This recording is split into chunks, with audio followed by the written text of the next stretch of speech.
Hey everybody, I'm Kendall. And I'm Mika. And we're Backcountry Gearheads. Welcome to our third installment of the Gearhead Adventure Series. We just got back to the States after a 75, or was it 86 mile hike in Chile and Patagonia, where we did the O-Trek in Torres del Paine National Park. Follow along to see our day-by-day of what our favorite parts of the trip were, what went well and sometimes not so well, and how to plan a trip of your own. We also tested a bunch of rad gear from our partners over at Rab, Merrell, Big Agnes, and MSR. So check out our Gearhead field test playlist over here if you want to nerd out. And if you want to skip around to the video, we've got timestamps below. Let's get into it. All right, Mika, I want to do a quick overview of the O-Trek in Torres del Paine. Where is the park located? Patagonia is located in both Argentina and Chile, but the O-Trek specifically is in the southern part of Chile, Patagonia, and it is one of the closest places to Antarctica, which is very cool. So what exactly is the O-Trek?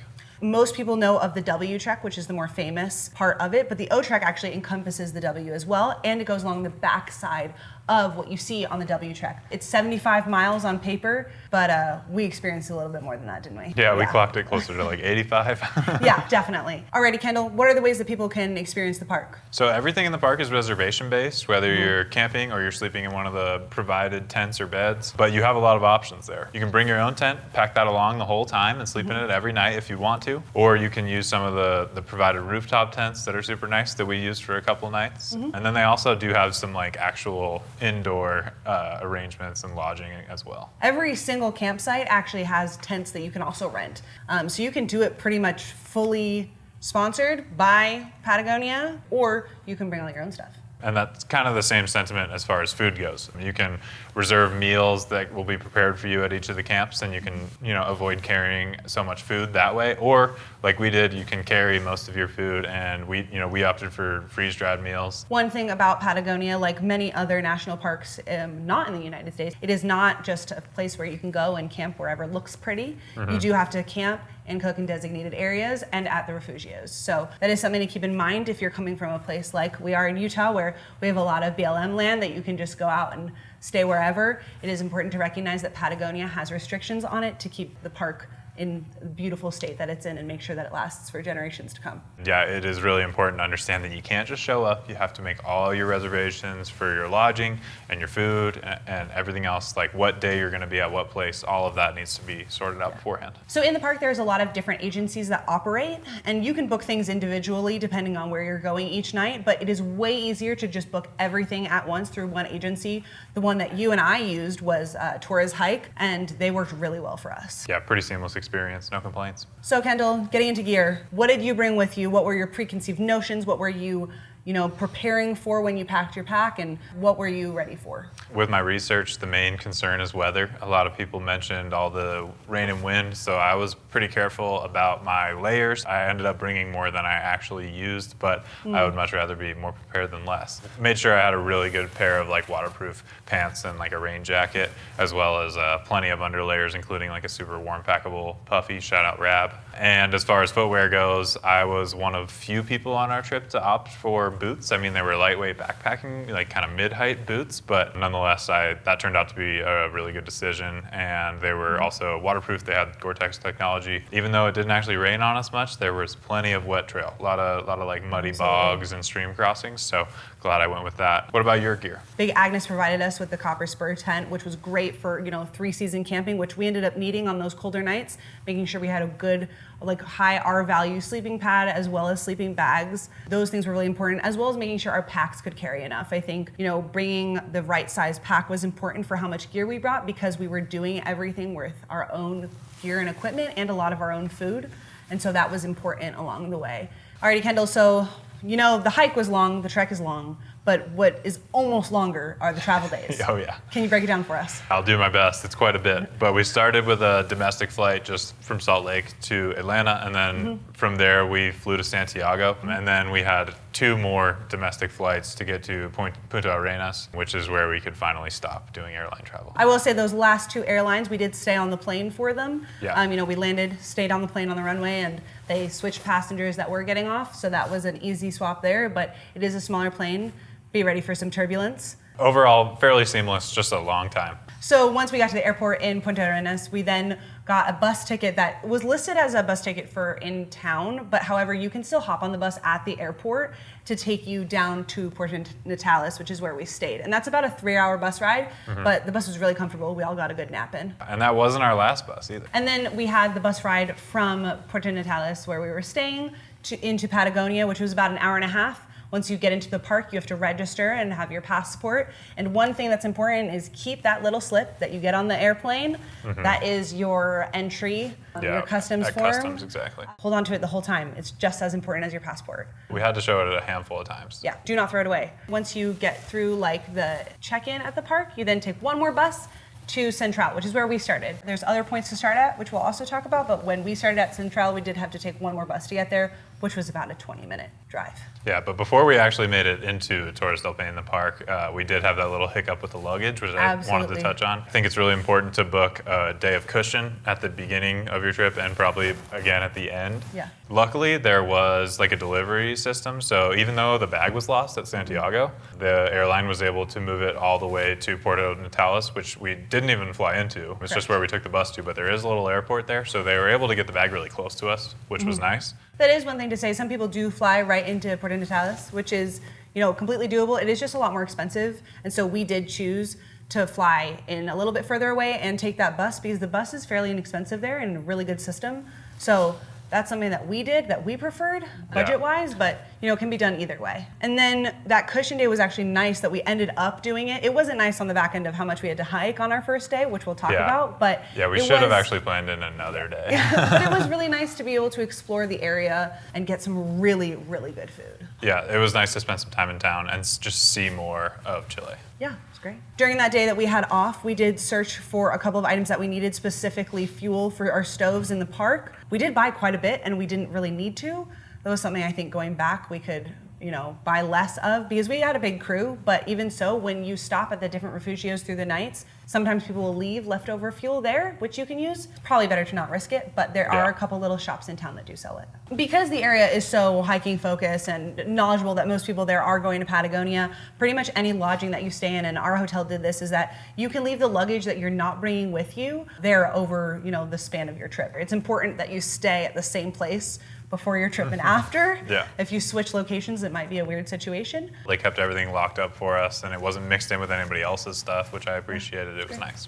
Okay, Kendall, let's dive into the actual good part, the hike.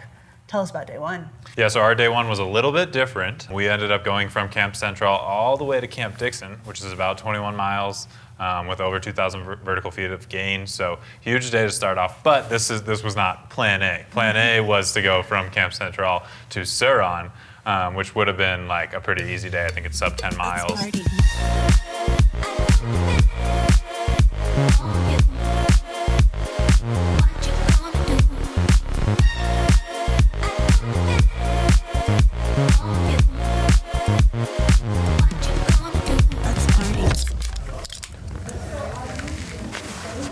Nine more miles. Hell yeah.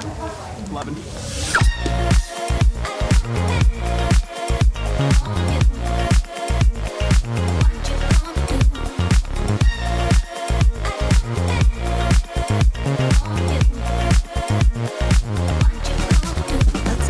Suron was really nice. There was a designated cooking area. They had some drinks for sale, if I remember correctly. We were able to fill up some of our water there as well. It's good to carry some pesos because on the back side of the O-Trek, it's customary to tip, for those kinds of things when you're stopping at the Refugios. So glad we had some pesos. We had a couple of park rangers a little bit concerned about us when we hit our midway point, making sure that we were going to be good for the night. But the arrival to Dixon, what ended up being okay. The Rangers waited up for us. We got in at like 11:30, maybe. Yeah, we got in pretty late. It was a long day. I think it's doable. It's probably not something that I would just like outright recommend to everyone. It's definitely a big day. The terrain on this section of the hike is pretty manageable. I mean, it's nothing crazy. The first like 18 of those 20 miles are like plains and like pretty smooth. That being said, while we're talking about terrain, that final descent to Camp Dixon is kind of the first technical bit of trail. It's like really steep and rocky. We had the disadvantage of doing it in pitch black, which I don't don't think helped very much. Yeah, no, But, it did not. Yeah, at this point, I was like, okay, I'm really glad that I have trekking poles because they definitely come in handy when you're managing the weight of a big pack on a steep descent. Yeah.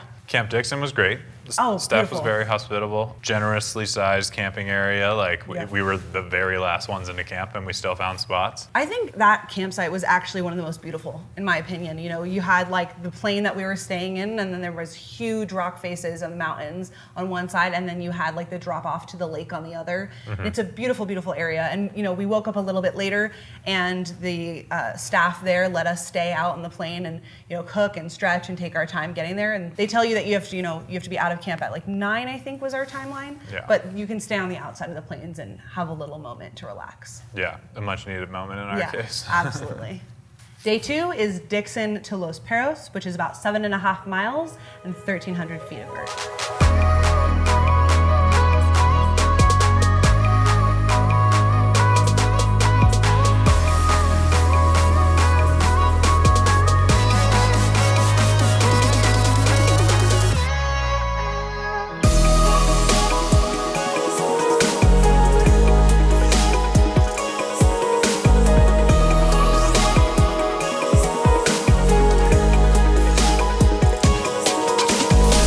So day 2, we framed it as a recovery day, but I don't know if I would fully call it a recovery day. Yeah, I mean, I think we're going to refer to a few days on the rest of the trek as like rest days, and it's all, take everything with a grain of salt. It's all perspective, right? It's just in comparison to the other days. Everything ended up clocking like a little bit longer on our watches. This one wasn't flagrant. I think it was like a mile longer than we said. What was the trail like? So we thought that this was going to be an easy day, but it ended up being entirely like boggy forest terrain. And because of just the way that the trail surface was, it's just like a lot of winding, a lot of like choosing your line, so to speak. Mm-hmm. Just like, ton of mud, ton of like big roots and stumps that you have to maneuver. That was something I was unprepared for, and I'm glad I had Gore-Tex shoes for that aspect. Yeah, I'm glad I had my boots. I definitely took some steps where I sunk in a little bit more than I thought I would. But yeah, the trek to Los Perros, the next camp, was still really beautiful. This was a period when in the woods it was hot. Yeah. I was taking off layers. Kind of humid. Yeah, I was definitely down to like shorts and a t-shirt at times. It was also a warmer day, but the trees are very insulating. There's not a ton of wind, and you're not at a very high elevation at that point. So just something to think of. You can start the day cold and you'll be fine, trust us. And it is kind of nice to get a break from the wind and the sun. There's plenty of that later on. So yeah, you'll get your fill. So we had a disappointing moment on this day of our hike where we realized that when there's no Refugio to stop at in the middle of the day, that means you're going without lunch. Lunch is just the snacks in your pack. You can't heat anything up. You can't even make coffee. It's all about the goos and the candy and the bars. I will say, we came into this very much as like American backpackers of having freeze-dried meals, certain types of snacks, that kind of thing. Mm-hmm. I think we saw a couple hikers that, before they started the trip, they brought stuff for sandwiches. They brought cheese, bread, that kind of thing. And that kind of lunch is totally fine. You don't have to heat it over any type of stove. That was definitely a disadvantage for us not thinking that part through. In general, remember that lunches, for the most part on this trip, you are not going to stop by a Refugio. You are going to need a cold lunch. And whether that means you cold soak those dehydrated meals or I made oatmeal in the mornings sometimes and then just had it in a bag. That's the best way to go about it. But definitely snacks are important, and you can stock up on those at the Refugios in the morning and such, but that is something that next time we go, we are nailing lunches way better than we did this time. The Refugios do have a good amount of snacks, and some of them are pretty substantial. Like you can get yogurt at a handful of them. You can get canned tuna at most of the Refugios as well. Yeah. So it's like you can definitely piece together some lunches. No problem. Day 3 is the biggest day on the O Trek. It is posted at 10 miles. We ended up doing 12, 1,800 feet of vert, and then 4,000 feet of descent. It is a big day, and I also think it's the most beautiful day on the trek.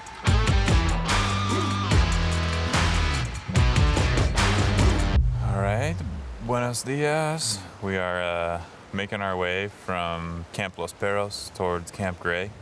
We're just about 40 minutes in here, probably on pace to clear 1,000 feet of vertical gain in our first hour. So yeah, the trail's pretty vertical. It's pitch black, super muddy and rooty and steep, so it's kind of slow going, but I feel good about our pace for the moment. Low and slow, trying to stay at a low heart rate and positive, but feeling good. I like hiking at night, so I'm happy.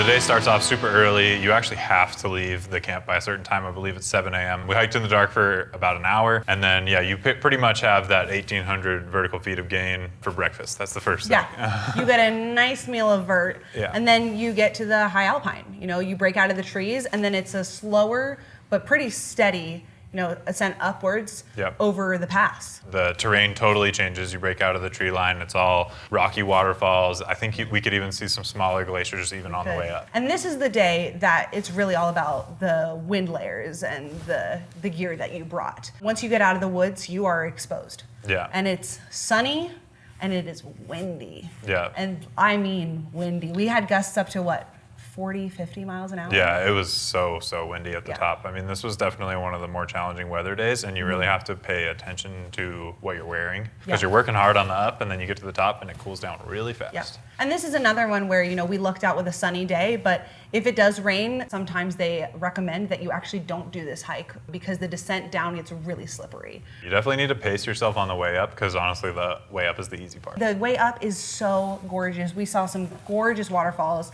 I fell in love with so much moss, and you're really excited about this pass where the view just opens up and you see the most beautiful glacier, and it's just stunning. It's out of this world. And you get to see a lot of that glacier because once you make it to the top, that hike down takes several hours, and you have views of the glacier the whole time. But this hike down is something serious. Yeah, I always thought that, the uphill, it's hard, right? You think, oh, this is tough. I've never had a descent like that. It's very technical. It's wet at spots just from glacier melt, snow melt.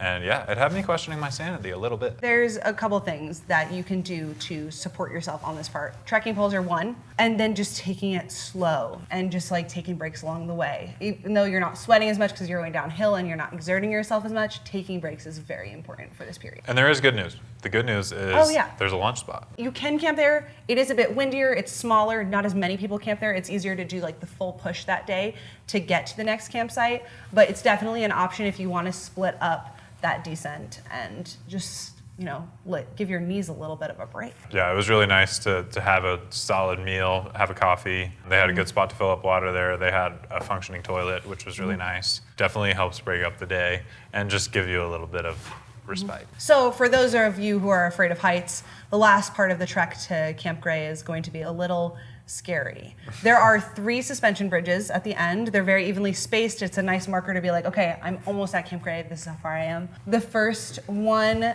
is you think it's the scariest thing ever, but they just get incrementally a little bit higher up and a little bit sketchier. Yeah, you're crossing pretty massive ravines on these things. And just remember, hold on with your hands. I think one thing that I did was I put my gloves on because the wire on the side of it was a little cold and sometimes was a little pokey. But it was such a cool experience to go over those. I put my trekking poles in my pack because the handles are cables like you mentioned, and I just didn't want them getting tangled in there. Plus, you do want to be paying attention when you're walking on these. The view is amazing, but there are a few little missing planks here and there. Yeah. So, watch your feet.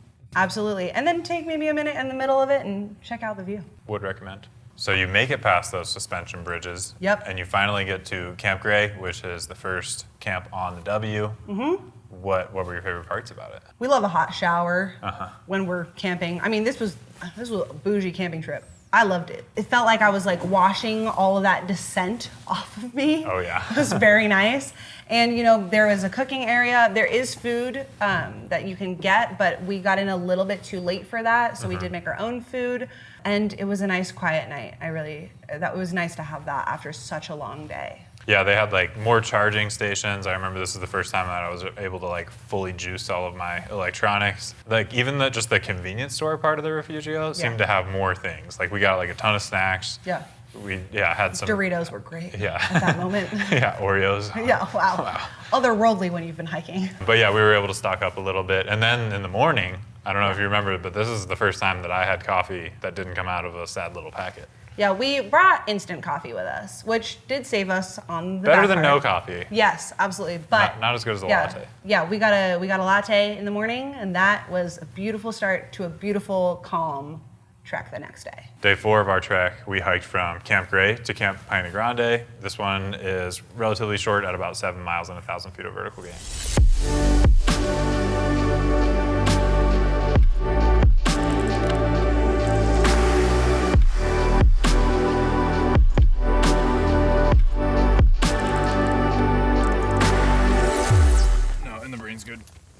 There is no room in your brain, dog. Dude, fit it.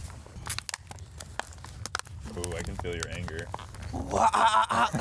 Don't go to the dark side, Mika. Okay, my leg is now stuck in the ground. Well, that's on you, dog. Whose fault do you really think that is? Mine? No, I'm being helpful. I'm being caring. I'm being... Everything's going well. Group dynamics are solid.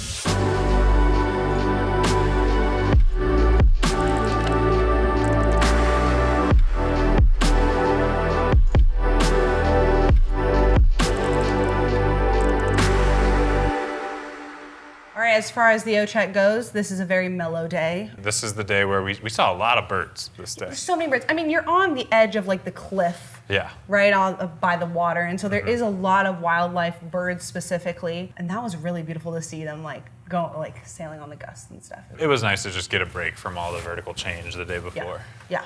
There definitely is vertical there, but it's nothing wild. And you are exposed, you're in the sun.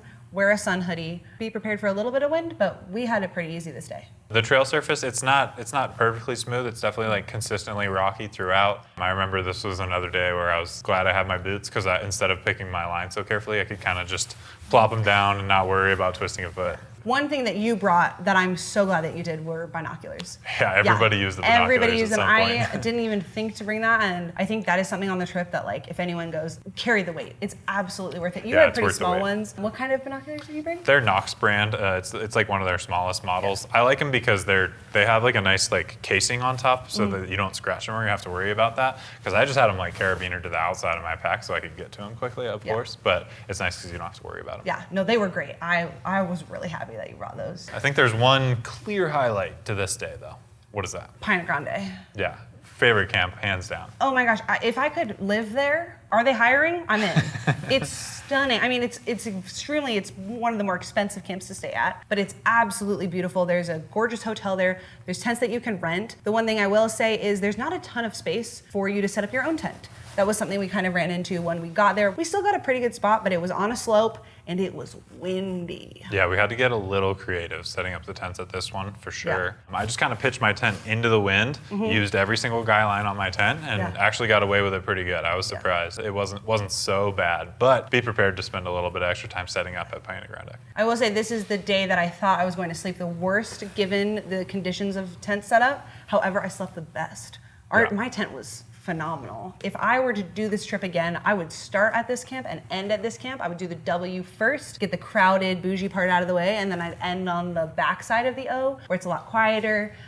You have more space. It's very beautiful. And then end your final like O trek with the glacier. A lot of people start at Central where we did. That's the one thing I would switch up if I were to go again. I know you don't agree with me though. Yeah, there are pros and cons to each one. But yeah, personally, I would want to do the O first, because that's where you have to carry your own food, and then you get to eat that food first, so then your pack gets lighter. Sure. For the front side, the W. I liked ending at the towers. We'll talk about that when we get to day 7, but it's like a reward. So Kendall, I know this, but please tell the people watching, what was your favorite part about Paine Grande? So aside from the hot showers and the views, this is the first time that we got to eat food that did not come out of a bag. I can't overstate how much this meant to me at this point in time. It was a big deal. Yeah, I got to enjoy 3 things that I didn't think I would get to enjoy at all. This was pizza, a cheeseburger, and whiskey all in one night. They have a fully staffed bar, tons of food options. Yeah, we had food that we were prepared to dehydrate, or rehydrate, I should say. I will say the food we brought, the dehydrated meals, were really good. Yeah, the foundation stuff tasted awesome. Yeah. And no complaints there as far as dehydrated meals go. Yeah. But yeah, I was pretty excited to hold on to a piece of pizza. A cheeseburger. And a cheeseburger. Yeah, instead of dropping your fork a million times in the bag, we need to work on that. Alrighty, so day 5 is Camp Paine Grande to Los Cuernos. It is 12 miles, about 1,500 feet of vert, and it's a beautiful day. Big day.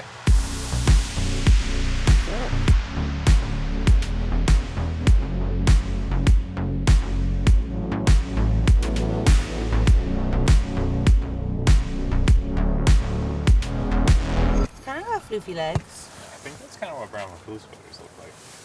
Yeah, well, the one we saw in the forest was like, like its legs were like. Did you take a piggy? Shelby might have, or Cole. But that one looked like a brown recluse. But the thing is, like, they might not be down here. I don't know.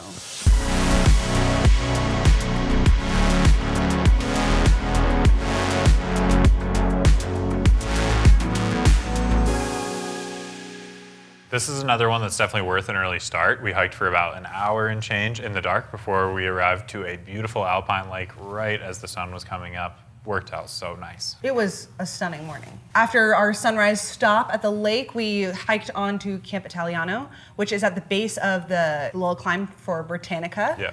But you cannot cook or do anything before you head there. I will say Camp Italiano, bathrooms not recommended by me.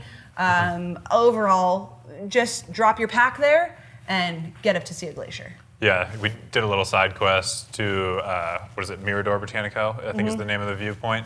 On the way, you get to see Glacier Francis really close, and we got to see like a glacier avalanche, which was super cool, and we were like very close up. That was Very definitely loud. Yeah. Very cool. Yeah, you hear it before you see it, which is confusing. Yeah, the Botanico side quest definitely is a substantial climb. I think the whole out and back is about 5 miles. So if you're looking to cut miles, if you're just tired, this is a good thing to skip, but the views are amazing. After we got done up there, we boogied back down to Camp Italiano, grabbed our packs, made our way to Camp Francis, which is only like a mile further. So you're basically there from Italiano. Not hard. Easy hike, non-technical, and one of my favorite lunch spots for sure. Oh yeah, very beautiful. You get a nice view of the lake and some good food.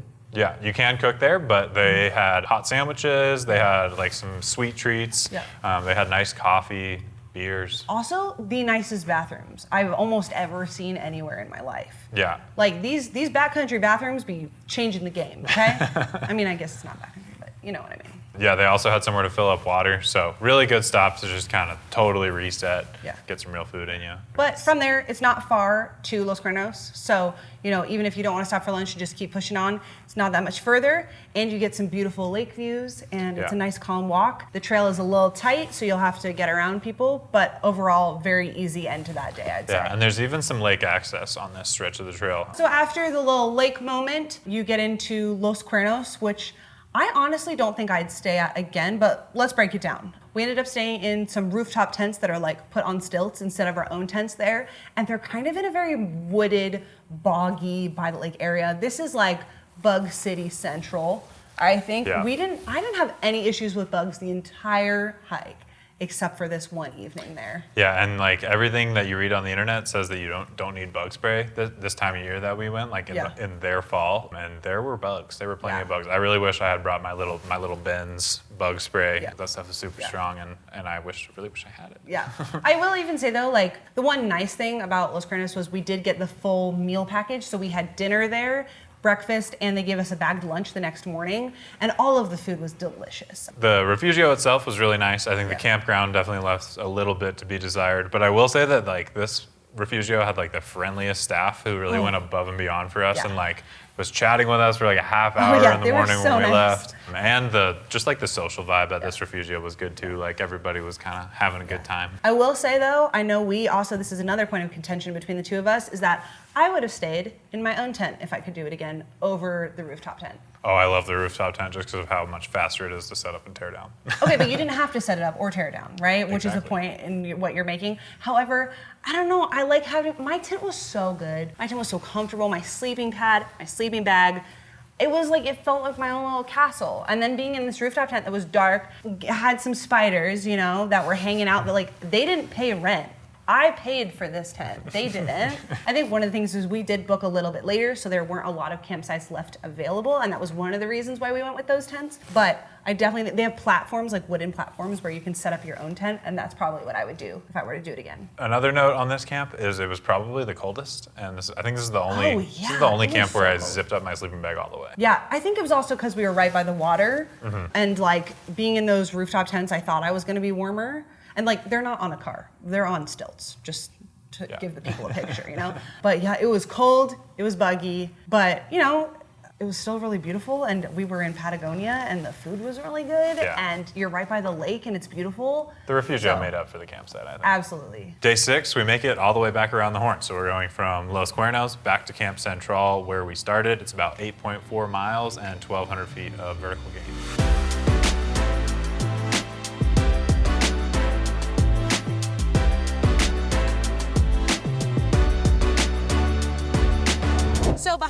see a stressed out Kendall. Wonder why?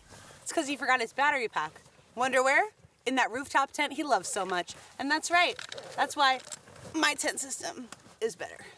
I'm going on an excursion. Hold on. That's right, babe. For lunch? Yeah, wait, do you guys want to like do a little snack in that?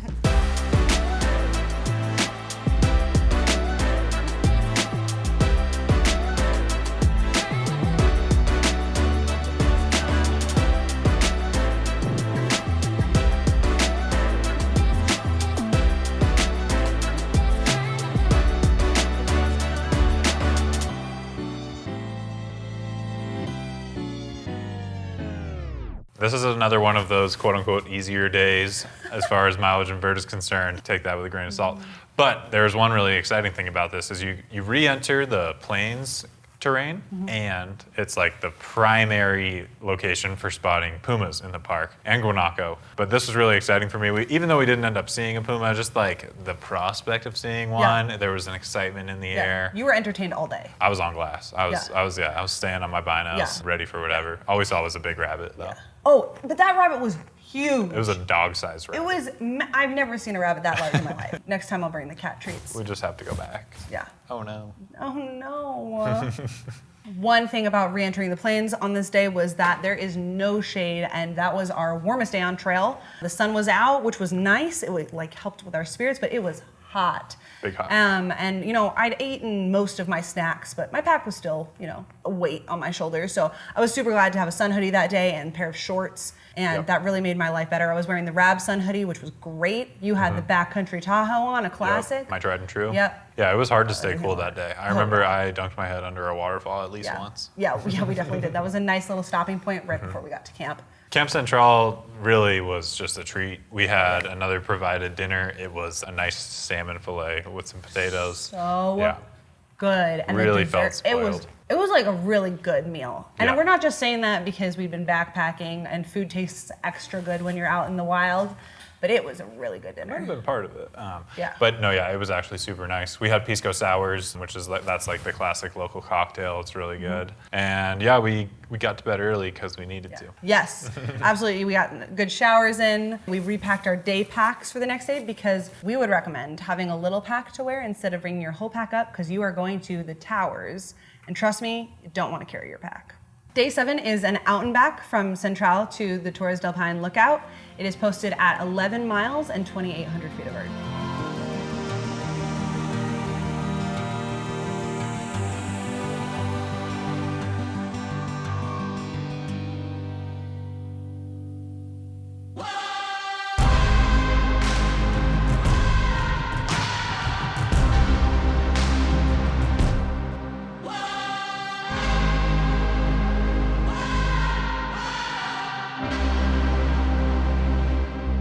First thing I'm going to do is just call BS on those stats. Absolutely. And every single hiker that you meet that does this will say the same thing. Yeah. What did your watch say? My watch said 14 miles, and you're not even, it's just so far off that it is kind of comical. 4,000 feet of vertical gain. We did get the dinner the night before, but we weren't able to get the lunch or the breakfast that next day because leaving at 2:30 in the morning, there is no breakfast that early, and also they're not going to give you your bagged lunch at 3 a.m. So we got on the trail. We had a little bit of food before we left that was our own that we had brought. And then us and about half the other campers there hopped on the trail to get up to the towers before sunrise. Yeah, it's pretty surprising just how many people leave that early before the sun comes up, but way more leave later in the day as we found out on the descent, which we'll get to later. But yeah, this climb was something, huh?